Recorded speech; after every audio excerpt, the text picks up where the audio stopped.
They call Liege-Bastogne-Liege La Doyenne, but let's be real here. It's a neglected older sibling.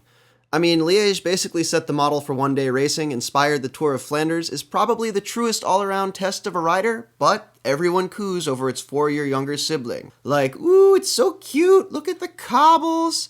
Liège makes do with crap pavement, Roubaix gets a special team of caregivers. Roubaix gets the sweet documentary, Liège doesn't even have its own men's chorus theme. At least, not until now. Anyway, TV coverage began with 6 riders up the road, no one particularly threatening, but with a Grand Tour stage and a few semi-classic wins in their collective palmares, not exactly a bunch of scrubs either. The peloton took its sweet time in pursuit, with strong teams batting around the lead playfully while those at the back of the oversized group endured track stands, rode the grass, and even unclipped with no real risk of going off the back. Blanco's Tom Slaughter tried to get something going just inside of 90k.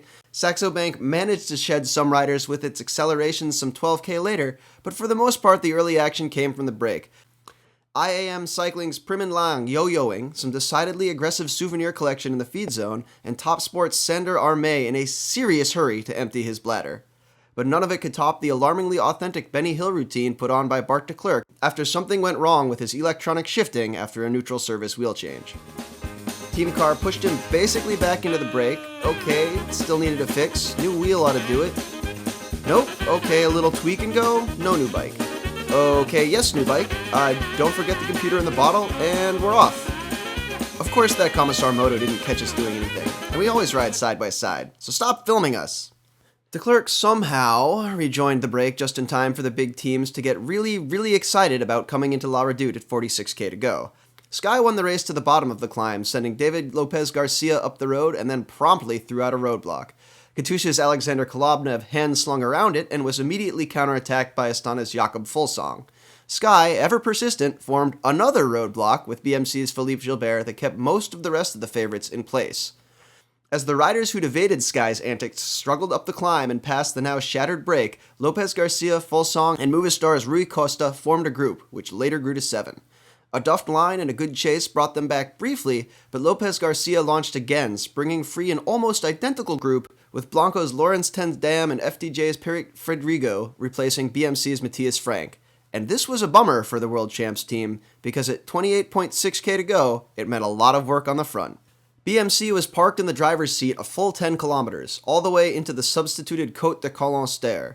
It's longer and less steep than the climb normally at this point in the race, and I think BMC may have underestimated how aggressively the pack would ride it. Philippe Gilbert found himself 30 riders down as soon as the attack started.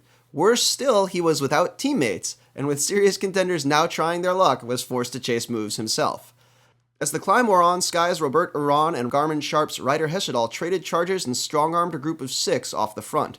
Hesjedal's teammate Dan Martin was near the separation, but with the Canadian hammering away, eventually going solo at 16k to go, the Irishman got to relax and pick his moves, slotting coyly into chase groups, stalking the front, setting false tempo, and letting other suckers close the gaps for him. So when Hesjedal was caught by an elite group at the Côte de Saint-Nicolas at 5.4k to go, the two fell quickly into order. Hesjedal driving the escape from the front, Martin crouched and ready behind. On the final climb to Awe, the seconds to an Astana-led chase were ticking down with enough rapidity that the pursuers had already begun jockeying for position for when the catch was made. But Katusha's Joaquin Rodriguez was in no mood to be caught and put in one of his serious business charges, the kind that tend to win races. Yet again, Martin played it cool, letting Lampre's Michele Scarponi make the initial move to pursue. The cameras didn't catch the Irishman's jump, but he ditched the chase and steadily reeled in the Katusha rider. After contact, Rodriguez slowed up, and despite a pursuit by the rare and deadly Panda of Wallonia, Martin remained calm, riding side by side with the Spaniard but deferring the opportunity to pull, until, after a couple of angry headshakes, the Garmin rider accelerated in a gear that Rodriguez simply didn't have. After a few pedal strokes, the gap check to third said it all, and a few hundred meters later, Dan Martin, still chillin', took the win. Rodriguez rolled in for second, while Alejandro Valverde led the remnants of the break across the line for third. I'm Cosmo Catalano, and that's how the race was won.